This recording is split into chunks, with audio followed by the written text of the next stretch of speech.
thing is there's a pity system, right? So the more temples you throw into the Archon, the better the outcome's going to be statistically. No, there's no pity system. I'm glad we have a gacha connoisseur to explain. Yeah, I was going to say, Chronically doesn't even know what he's talking about. He doesn't play enough of them. I actually don't. But I do know that what you're saying is inaccurate.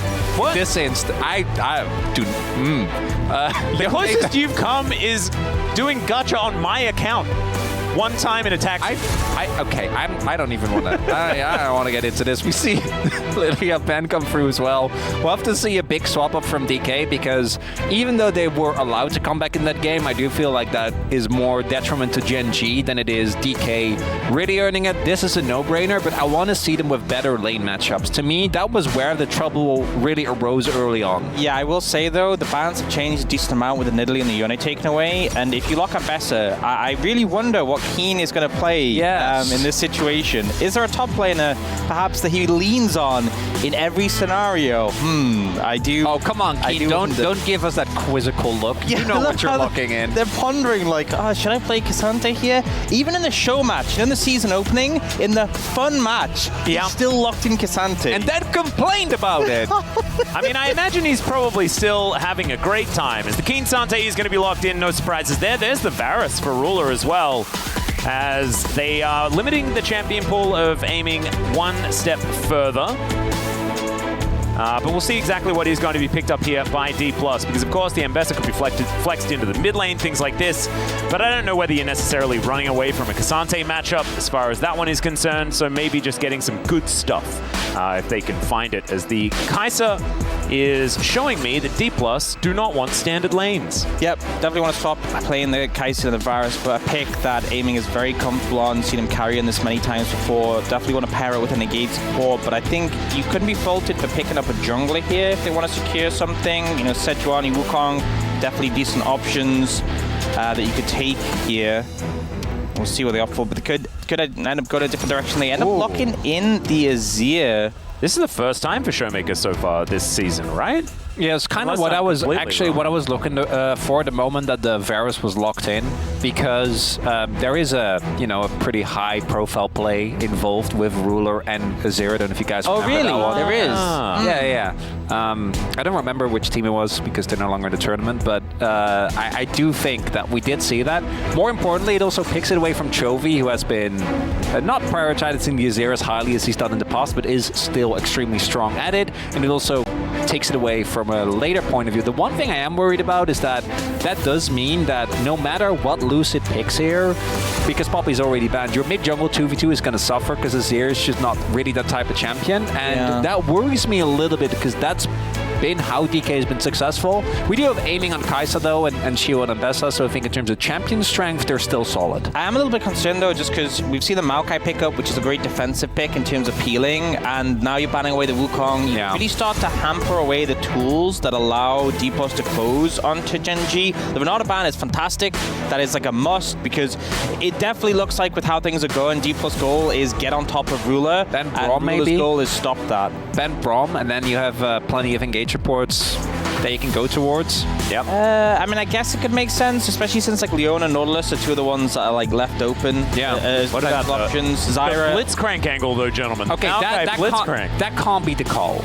We're I guess it's Canyon, but still, I feel like the Zyra just hasn't really hit the mark thus far. I think you've been watching a little bit too much. I don't know, because I feel like if they put Maokai support in Zyra jungle, it would be so hard to dive into that. I feel like you'd just be unable to find success in a game in that situation. Even though Zyra hasn't, generally been successful, I think a lot of the reason it wasn't was it was picking a Nidalee who just sat at a distance and threw spears. Yeah, very early in drafts as well. Oh, good point there. As the Aurora gets locked in here for Chovy. No big surprises thus far. I love this from Gen G because it also keeps hidden who is going where.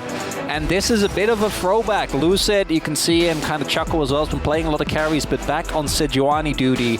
And DK just going for what feels like a much more straightforward front-to-back style composition. There obviously is some dive elements with the Kai'Sa, but with the Azir, with the Ambessa, and with the Sejuani and Rel, you really have a comp that kind of covers all bases. If the laning can be better than last game. It would be fantastic. I do like the idea of a Kai'Sa not even necessarily picked for the dive as well. It's more like an anti-get-all PS compositions as a Varus and X. If it's lethality, you feel like you don't have as much to get across the line. I think with the lethal tempo, there's a chance. The ruler can carry, see if they can do it as we jump onto the Rift.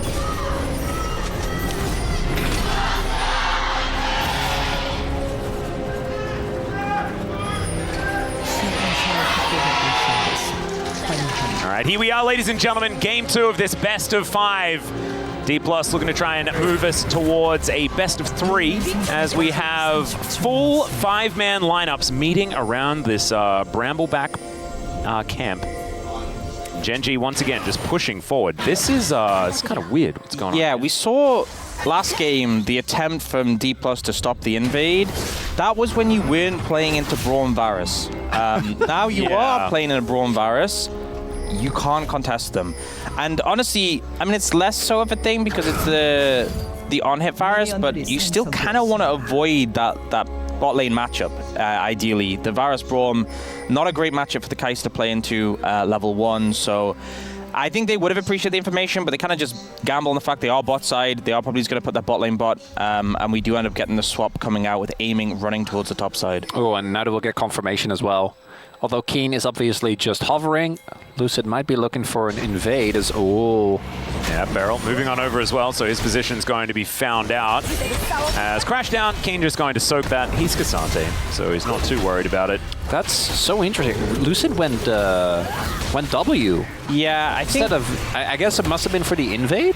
Yeah, I think it might be just to get the damage on Keen. I don't think it's a huge issue, specifically on the Raptors. It'd feel terrible if you started on like a buff. Yeah. It's not that big of a deal right now. He'll get his E next. And, you know, Keen gets chunked out a decent amount, which means he's not really in a position to go towards top lane. As, you know, we talk about how dives are harder with the towers. You wouldn't take much to dive Keen in his current state. True. I want to highlight as well, Showmaker did the same thing that we saw Chovy do in his final match against Nongshim, which is going for the PTA. So gives you a lot more agency in these short trades compared to where you were before, especially with Electrocute being as strong as it is right now. Kind of cute.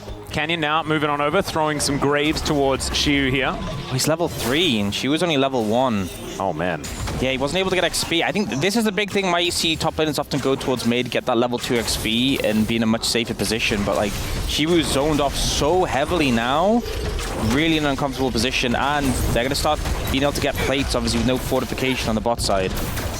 So they're going to be able to at least get a bit of extra money for themselves. There is a top wave that is going completely to the wayside also, as this is 100 games between Chovy and Showmaker. We'll see who's going to be able to take it here. Of course, Chovy a little bit further ahead as far as that matchup is concerned.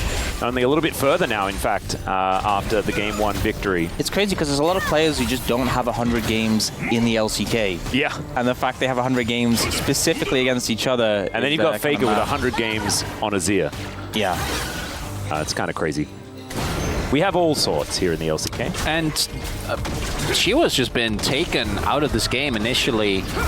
Still hasn't been able to make his way back. We do now see that Beryl did go for the base to make his way over. Keen is TP towards the top side of the map, but will be up a full level as Shiu finally makes it to a wave.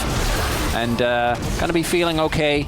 Still gets pummeled a little bit there, but I do think now we'll be able to finally start getting experience. I imagine Barrel's gonna keep him safe a little bit, but really ideally wants to give over the experience to just the top laner. Still not level 2. No, because he has been completely denied, and he was sharing the experience that he managed to get with Beryl. Even so, it's devastating position to be in to still not be level 2 at this point of the game. And it means he's not just vulnerable like right now, he's going to remain vulnerable, and kind of Beryl's going to have to babysit. In fairness, you know, the Kai'Sa's pretty fine alone 1v1 against the Cassante, but this has not started well, especially since it's Ambessa, who, even though we've seen her be fine in lane swaps, you know, not as good as a Cassante in a lower economy. And you see as well, she was still very clearly playing so respectful. Like, he was just hovering in brush. Oh, it's Chovy. Yeah, Showmaker looking for a little bit of an angle there, as Chovy is going to throw an ability slightly wide.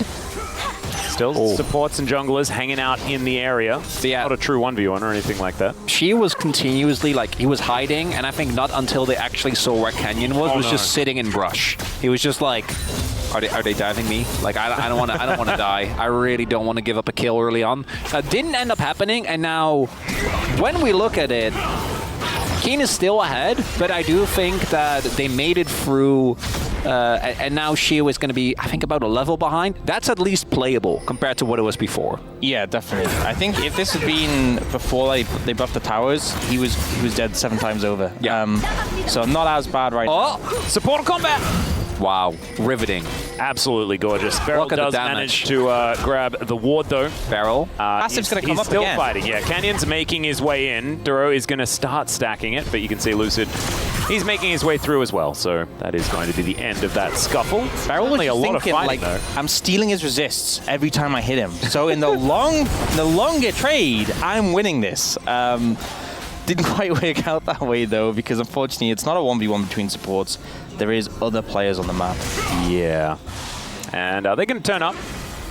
See Beryl looking a little worse for wear. As this fight around the grubs, this could be a little bit of a dangerous run, as like you were saying, Chovy not quite there just yet. He's on his way though, and he has 6. Showmaker does not. Yeah, they can't take this. Beryl's so low. Showmaker has no ult.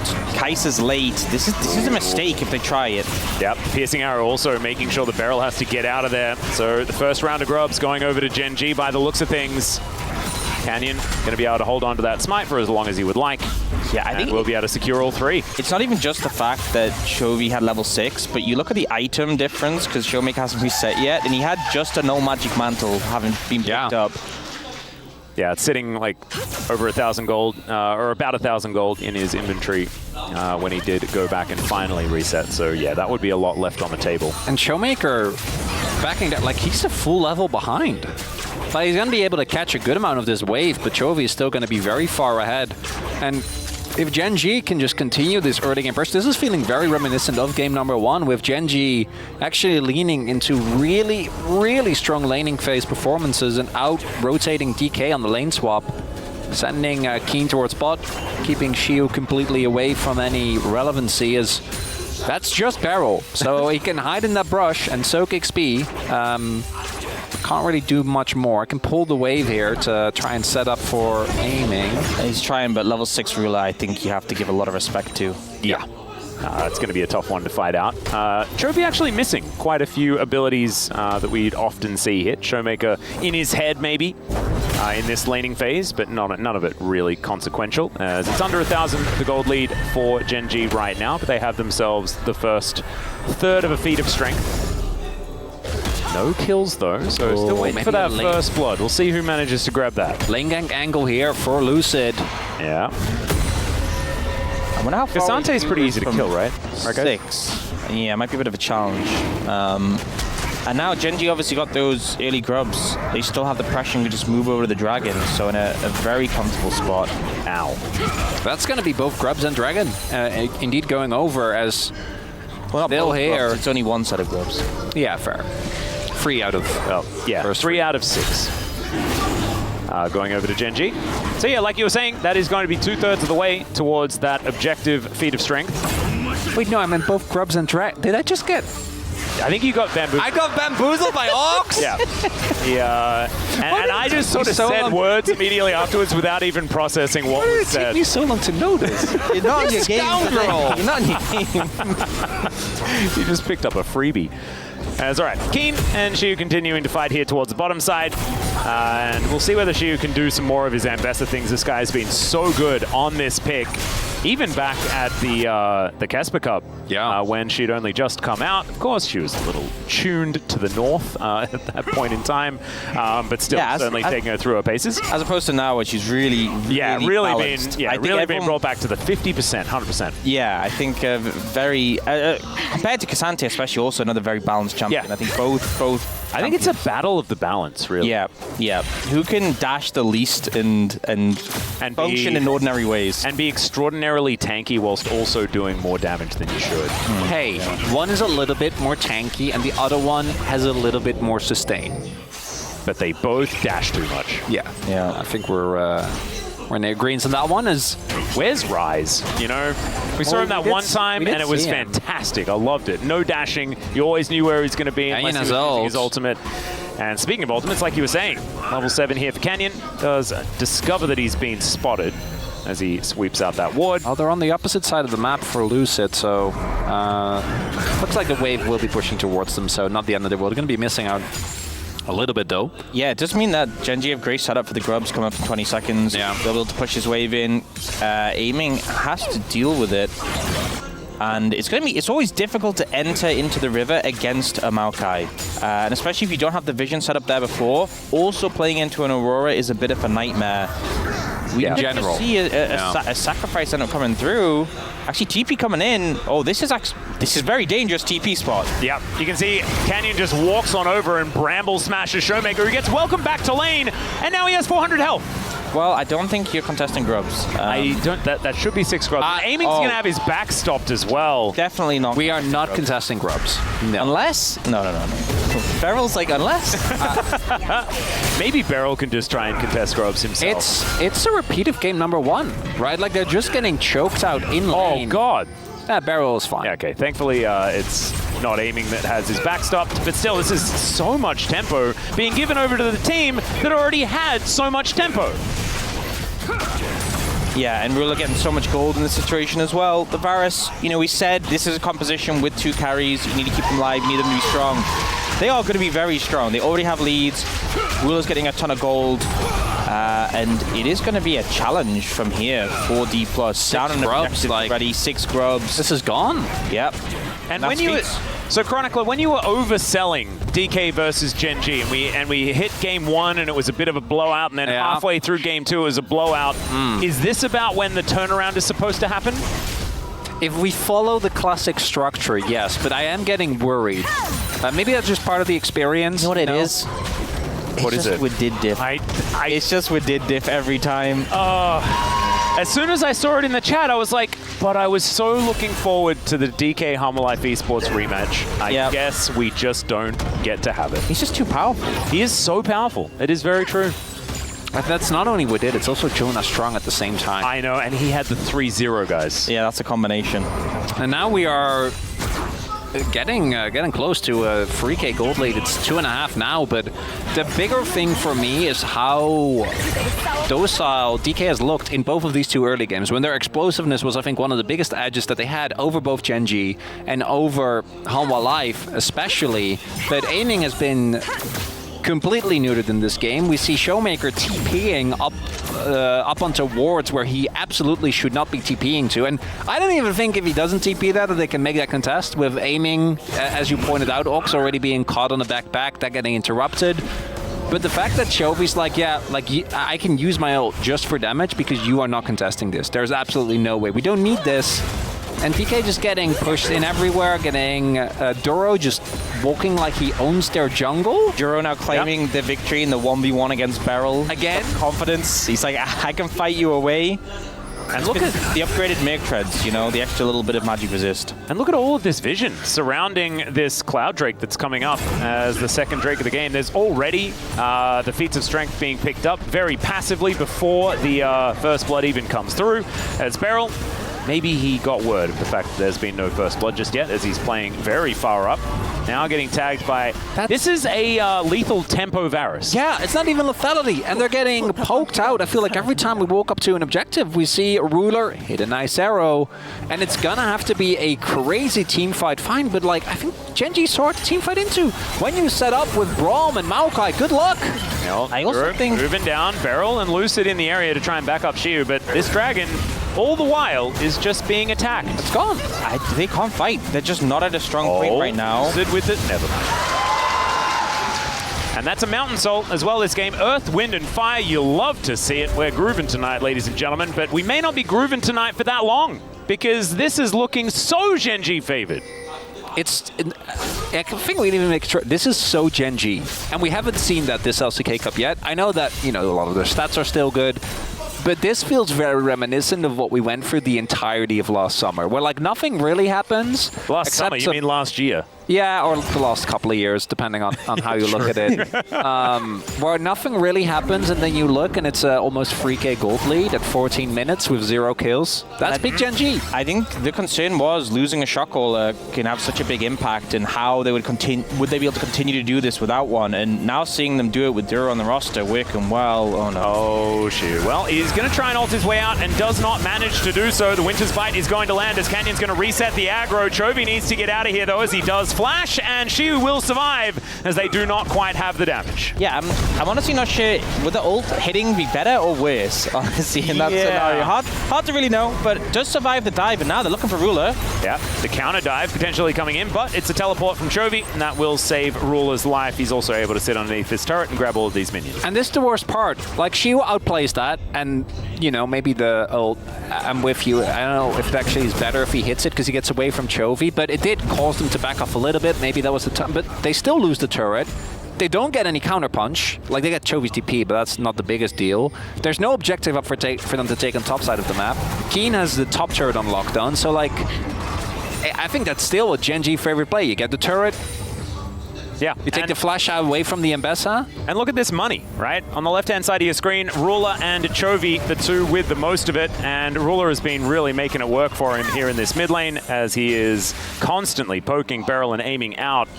And I keep having to check down just to see whether he's bought a serrated Dirk or something like that, because it just feels like these piercing arrows are hitting for more than they really should. I think it has a lot to do with the fact that he's being able to stay up in levels as well as DK. First. Yep, they're going to be able to take this Rift Herald by the looks of things, unless Canyon can really book it, but it's not going to be the case.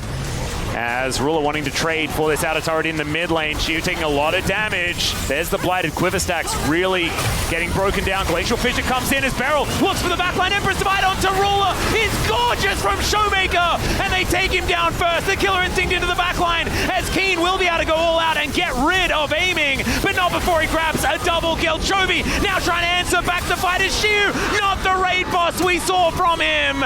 And he will be cut down. And sometimes you forget about the K'Sante. Aiming, what was that? He dove into the turret and died. They cut Ruler. That was the narrative play. He got swept up. I think he had to, because I think he was in a position where he was about to get blown up by Chovy, I believe. If you watch the replay, so they get this initial fight at the start. He goes on a Ruler, and then Chovy goes to the other side, and aiming's like, I have to ult away. Goes to Duro, which unfortunately Duro survives long enough to ult. He's on the tower. But I think Eamon was like, I can't stand next to the Aurora. I have to get away. And he ended up picking a choice that didn't pan out. The thing is, I think the fight started really well for DPLUS with how it played out. And it was great moves from Showmaker onto Ruler. But with the deficit, they didn't have the throughput to get through the fight, to get through all these bulky health bars. That being said, Summoner's down, the flash down for Ruler. I think ideally for DPLUS, they find another fight like that while his flash is unavailable. Dragon up in a minute, that might be the angle. Yeah, well, Ruler is going to have his flash a little bit before Showmaker does, so I think DK going to have to look for a different angle to lock down the Varus outside of the flash shuffle. Also, another thing is, Shiu just didn't have his ult for that fight. It came up like right at the end, which was really unfortunate. But, you know, maybe you can look for an angle, we connect that on a Ruler, and that could be the play. And if we do change up the course of this series, very much the way that against Halma, Shiu found the big outplay and it kind of turned the tide, made that from what felt like a stomp into a competitive one. I think it's gonna have to be these Mountain Dragons, because the one issue that Gen G is gonna have, without a shadow of a doubt, is if DK starts stacking them, gonna be really hard to actually get through the health bars. Oh man, as the dust settles though, guys, I'm looking at this Keen Sante. It's a problem. 0-2, and I don't know whether he'll ever take damage, let alone die, as Canyon also finding himself pretty tanky in this fight. Duro dashing forward, not finding the Winter's Bite, as this fight for control of the mid lane is escalating. Genji now moving towards the Dragon. Remember, this is Soul Point, Mountain Soul. If Keen gets that, he will be immortal. No TP for Keen. Yeah, as opposed to now where he's... immortal. Yeah. But definitely won't help. I think we can all agree on that one. Right now, we see Gen G setting up to get this mid prio. The tower's so low as well with those 6 grubs. Like, you have to defend it. You have to have someone there clearing the wave. Ambitious, Barrel. Yeah. He's not afraid of anything, though. That's what he's proving over and over again. They need to get this. They cannot afford to give Soul Point over to Gen G here, and I think DK, they feel the necessity. Yeah, Showmaker going to be able to make his way in. He's got his ultimate. I don't know whether they're going to be able to steal away this Dragon, but can they find themselves a victory in the fight? And the answer might just be no. Shiu going to get caught out of position. The 2-man ulti from Duro is so good as well, as Lucid's going to get slowed down, and Gen G are now on the warpath. Ulti comes through from Chovy to slow down Miss Piggy, as Bristle is going to get pushed out of the fight. Rift Herald goes down and is otherwise just forgotten, and Gen G continue their onslaught. it's almost impossible to take down an entrenched position when there's Maokai, Braum, and K'Sante. It just can't be done. You can see there, DK's trying, but they're just not getting any angles. Yeah, I also think Chovy doing such a fantastic job playing on these flanks and just getting so much poke damage down. Look at that. Oh, yeah. Chunk Shiu out, it makes it so difficult because it's an Aurora with Flash. You can't engage onto her. They put the lockdown on the Ambassador, doesn't get to play the game. And then here, DPLUS is just kind of licking their wounds as a disengage. Genji get a kill, they get the Dragon. They managed to defend the mid-tier 1, but also, this was a potential weak point where Ruler doesn't have his flash available. It's about to come back up, and it's going to get so much harder for DPLUS. Ow, that hurt. Well, it's the base again. A little bit painful. Yeah, and there's an Otacon right there. Okay, the one thing that Genji Oh, God. that Genji needs to be very careful of. Is this the way back in for DK? The Genji curse of the Otacon fight situation. Shiu STP, they're gonna have to. This is the only moment I think you're gonna get. If Otacon goes over, Genji wins this game, and you're down 2-0. Oh, aiming so low, and the red buff just timed out, so no more sustain. Yeah, Showmaker's also spotted as Keen diving on in. The Magna Storm is decent. The Brambles are keeping them away, though, as Beryl dies. Lucid dies, and aiming just rockets himself into the backline to suicide. Oh, no. Showmaker gets himself out of there, and the Otacon will just be secured by Genji. That was no Genji incident on their side of the rift, and DK back to the drawing board once again. DPLUS, they find Ruler, but they just don't have enough in the tank afterwards. They have to commit so many members to take him out, and even though everything connects, he survives for a long time, and we have these bulky tanks in the way. The ult comes out, we get the ult from Ambassador as well. Ruler's still alive until aiming goes in to secure the kill, and at that point, 4 members for 1 is never a weird trade. Yeah, that engages a necessity, because either Beryl tries to engage there, right? Lucid has to walk up to at least threaten a dive. If you don't do that, then Lucid just dies. You don't get to steal. But obviously, you're still engaging into the front line of Genji. And DK, unless Genji makes some massive mistakes repeatedly around Baron, around dives, they shouldn't realistically have a way back into this one. 2 minutes until the mountain comes up, and if you think they're tanky now, well, and he has the buff. Like, you can maybe take him down, but well, Bramble Smash value is pretty high. He does invest the flash to hold onto his buff for as long as he can. And look at that, Sap sipping his way back to relatively decent help as aiming comes on over. There's the Brambles coming on out there. Canyon's still alive, by the way, ladies and gentlemen. Emperor's Divide to throw Ruler back towards aiming. The flash forward as Duro wants to be able to get the passive proc, and he will be able to get it. Aiming goes down, and Keen's running amok, managing to land the double Q onto Showmaker and Lucid. Duro still just giving them the door as best he can. Shiu gets in here, but look at Keen. He's immovable. And Genji, this is with Otacon. Oh man, DPLUS, they're trying to find these angles, but they're just such a deficit, and some clutch moments from Genji. Duro keeping Ruler alive for the extra bit of time. That just resulted in aiming going down. Also very funny that Duro kills him. This is the start of that passage of play where Canyon's a little bit overextended, but they just take so long to cut through his health bar. And so much committed as well in this situation. You know, the ult comes out from Lucid for the flash. And then in this play, I think Duro just completely clutched this. We end up seeing a great shuffle again from Showmaker that knocks Ruler in. And Aiming thinks it's a free kill, but the Braum blocks so much damage, has to flash for it, and then dies to Duro because his ult isn't quite available. It's just a complete disaster for DK. And it's, again, all of this to me, it just feels like a snowball effect. They have to go for these forced plays because they're falling so far behind in lane. And then you end up with these really desperate fights, which Genji are very ready, very happy to take.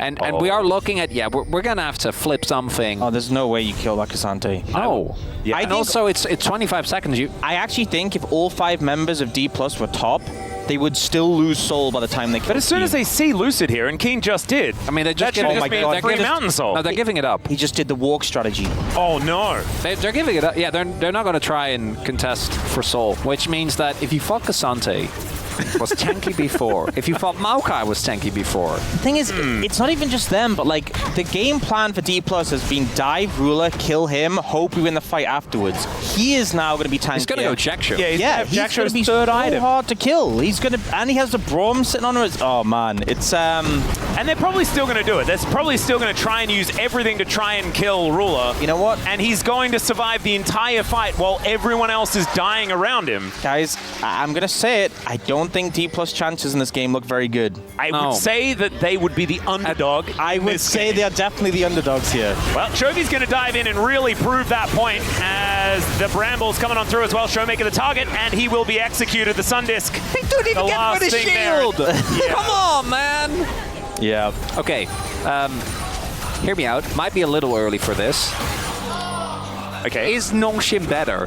Oh, God. Well, I'm joking. I guess maybe they did a lot better against Gen G. The actual reason is that Gen G very clearly looked like a different team from a couple of days ago, but look at this defense! Well, there's a Magnet Storm onto a couple of people. The Baron is also going down in the meantime, ladies and gentlemen, and I don't know whether they win this 3 versus 4. Keen getting healed back up by God knows what. And yeah, there goes the Baron. So the 3 versus 4 keep away of the 2-man Baron is very simply executed. But they did actually get Keen under half HP, which is very impressive, all things I thought you were actually going to talk about a positive thing. No, this game is done! It was the tone of voice that really caught me off guard. That's how he gets you. No, he did. That's why we pay him the big bucks. Let's have a look at this engage once again from Chovy. And yeah, Chovy sets it up, and to be fair, at this point there aren't really a lot of plays that are bad for Gen G, but I want to highlight what Ox was saying earlier, and I think we even saw that with the breakdown that we did. Chovy's pressure in this game has been incredible, and it's something he did on the Sylas. The Sylas KDA didn't look nearly as impressive, but I think his neutralization of Showmaker has been the biggest reason as to why this game has looked so lopsided. We know how reliant TK is on Showmaker actually being able to make plays, and we're just not getting any of that because Chovy is bullying in every single lane we've seen so far. Like, what is it, like an average 20-30 CS gap every single time we get to our first fight? Yep, it's absolutely obscene. And this game, 2-0-7 on the Aurora. I don't even think Aurora has been an all that good pick for Chovy throughout this tournament thus far, as Xiu going to get pushed out. The Brambles are going to be used just to zone them away from this inhibitor turret, but maybe Keen's going to look for an engage angle as well. As it turns out, what you need to do is destroy structures though, and so Gen G all business as they move into the enemy base. 2 inhibitors in the blink of an eye. The Mountain Soul is doing so much here. I keep seeing like abilities being thrown into Gen G, like aiming. Look at that! Keen, and it just they're auto and Canyon. Damage. You see it? No, I didn't actually see it, Chronicler. He does have a large shield though. Was that larger prior? That's the question. Oh, he lost. No, it's back again. He lost a bit. He doesn't have a shield right now. It's now your time as the ulti comes in from Chovy. Oh my goodness, Keen just pushes him into the wall. He gets taken down exceptionally low. They got him. Tanking up 2 Nexus turrets was maybe a little bit too much here, but the Nexus turrets are now removed. The Sundisk, as well as the Killer Instinct, flies forward from aiming, but unfortunately, the Killer Instinct was on the side of Gen G in this particular game. They're going to go to match point obscenely early in this best of 5, and DK really going to have to wake up now.